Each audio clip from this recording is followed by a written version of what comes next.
Este é o vídeo número 3 de uma série de vídeos onde eu respondo o que faz o assistente social no sócio jurídico. Se você ainda não assistiu a parte 1 e a parte 2, basta clicar aqui no card que você pode assistir os vídeos e siga aqui para a nossa terceira parte, onde eu vou responder para vocês quais são os desafios do assistente social no sócio jurídico. Olha só, a primeira preocupação é em o assistente social ir se tornando um prisioneiro do possibilismo, sabe? Do sistema. Sair fazendo tudo que estão pedindo sem reflexão, sem posicionamento ético, político, social, fazer todas as coisas que saem pedindo sem refletir, sem pensar, sem ter um posicionamento, ficar fazendo coisas que fogem da atuação do assistente social simplesmente por ser um fato que é do judiciário. Existem situações que nós, enquanto assistentes sociais, temos que ter um posicionamento visto no nosso código de ética, na lei que regulamenta a profissão, e nós vamos atender às necessidades e às demandas dentro do nosso conhecimento, dentro da nossa área específica de matéria de serviço social, que atua com as expressões da questão social, que neste caso são judicializadas. Então, uma das grandes preocupações, um dos grandes desafios é o assistente social não se tornar prisioneiro de um sistema, já que nós lidamos com vidas, muitas vezes também são solicitados pareceres para que nós possamos dizer se somos favoráveis ou não a alguma coisa, para que nós possamos dizer sobre a viabilização ou não de algum benefício, o acesso a algum direito, e nós só podemos fazer este parecer social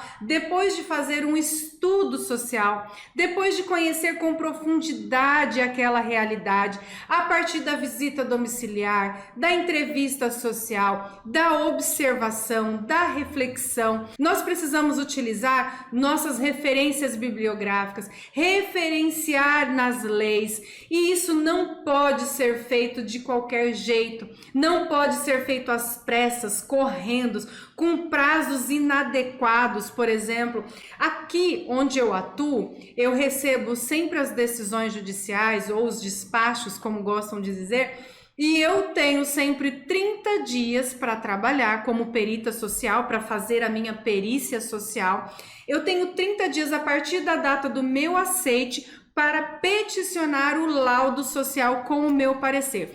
Mas eu já vi colegas, por exemplo, que recebem despachos judiciais com prazo de 24 horas. Gente, é praticamente impossível nós atendermos uma demanda tão delicada, com tantos pormenores no prazo de 24 horas. E a gente precisa aprender a nos posicionar, a responder de forma adequada, se há a possibilidade de fazer ou não aquele trabalho num prazo curto, por exemplo, de 24 horas. E isso é se tornar refém do possibilismo. Vou fazer correndo porque eu tenho uma ordem, mas você também tem a responsabilidade da atuação enquanto assistente social. Você tem a responsabilidade de colocar ali quais são as suas especificidades, quais são as necessidades que você tem para conhecer de fato uma realidade social e fazer um estudo social, um laudo social com um parecer,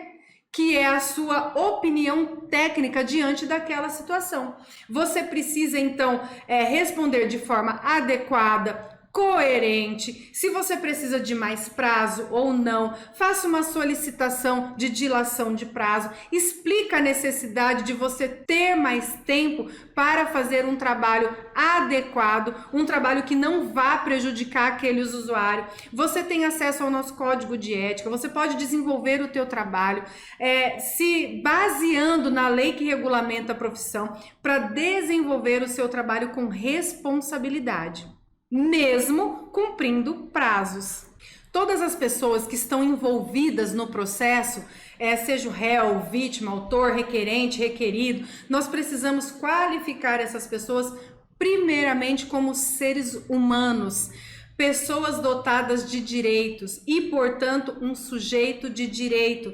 Isso se faz essencial à garantia efetiva dos direitos desta pessoa. Se você não olhar essa pessoa como um sujeito de direito e fazer as coisas adequadamente em direção àquela pessoa, provavelmente você pode afastar um direito ao invés de viabilizar o direito a essa pessoa. Nós compomos uma equipe que vai opinar tecnicamente, vai dar uma sustentação do ponto de vista do serviço social. Dentro do seu saber profissional, você vai dar uma opinião técnica para subsidiar uma decisão que é competência do juiz. Então, nós não atuamos sozinhos, nós atuamos em equipe, cada profissional com a sua expertise, e por isso a gente precisa buscar conhecimento nos processos que vamos atuar. Não dá para você pegar um processo, não entender nada sobre aquilo e sair fazendo as coisas correndo atropelado porque você tem um prazo. Você precisa estudar o processo.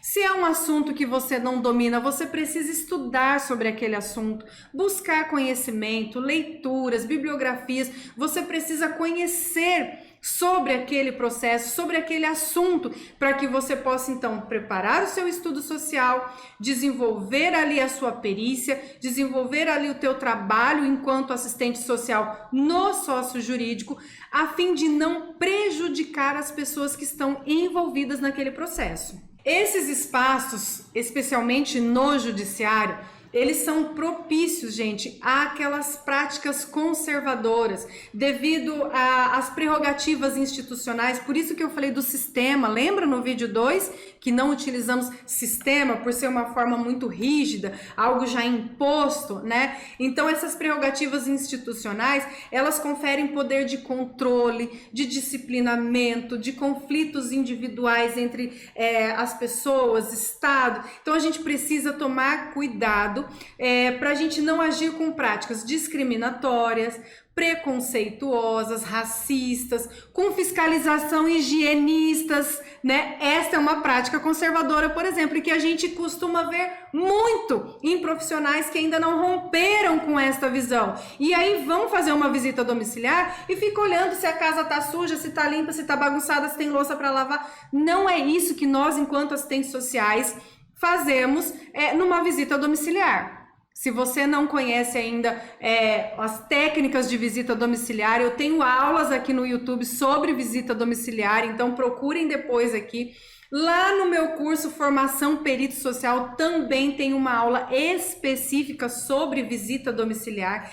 Então, assim, não é porque você atua no sócio jurídico que você vai mandar e desmandar na casa dos outros, de forma nenhuma. Nós não temos poder de controle, de disciplinamento, de forma nenhuma, de jeito nenhum, por favor, não. Não vai chegar na casa da pessoa e dizer como que ela tem que limpar a casa, como que ela tem que fazer o serviço dela, como que ela tem que gastar o dinheiro dela e tantas outras formas de controle que o serviço social já carregava no início da profissão e que infelizmente ainda é comum encontrarmos profissionais que faltaram na aula de movimento de reconceituação do serviço social e não romperam com as tradições antigas. O que a gente precisa entender da atuação do assistente social no sócio jurídico é que tem acontecido a judicialização das expressões da questão social, tem acontecido a criminalização dos pobres, a responsabilização das famílias por causa da sua situação de extrema pobreza,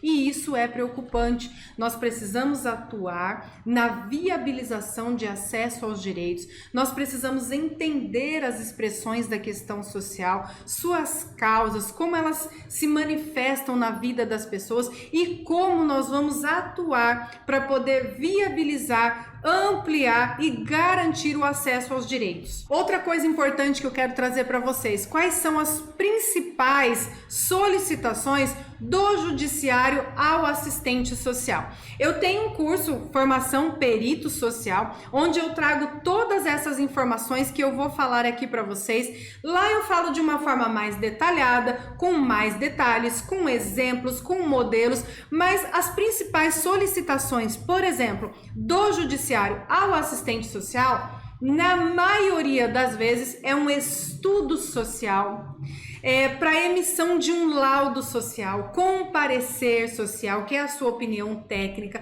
Isso é pedido em praticamente todas as situações, todos os processos. O que é solicitado é o estudo social, para que a gente possa emitir um laudo, o nosso parecer, para subsidiar a decisão que é do juiz. A decisão compete a ele, mas nós o auxiliamos, nós subsidiamos essa decisão, mostrando um conhecimento do ponto de vista do serviço social relacionado àquela situação que nós vamos atuar. E quais são essas atuações? O que o assistente social faz? Qual é o tipo de processo que ele atua? Por exemplo, processos de adoção, de tutela, de curatela, de mulher em situação de violência, benefício de prestação continuada, aposentadoria da pessoa com deficiência, destituição de poder familiar, reintegração de posse, guarda, regulamentação de visita, fixação de alimentos. E você já atuou em algum outro processo que eu não falei aqui? Conta para mim aqui nos comentários. E se você quiser conhecer mais a atuação do assistente social como perito social, clique aqui na descrição deste vídeo que tem o link do meu curso Formação Perito Social. Lá eu ensino o passo a passo de como você pode atuar como assistente social no sócio jurídico. Aqui eu encerro a nossa série O que faz o assistente social no sócio jurídico. E se foi importante para você, curta, comenta e compartilha com os seus colegas.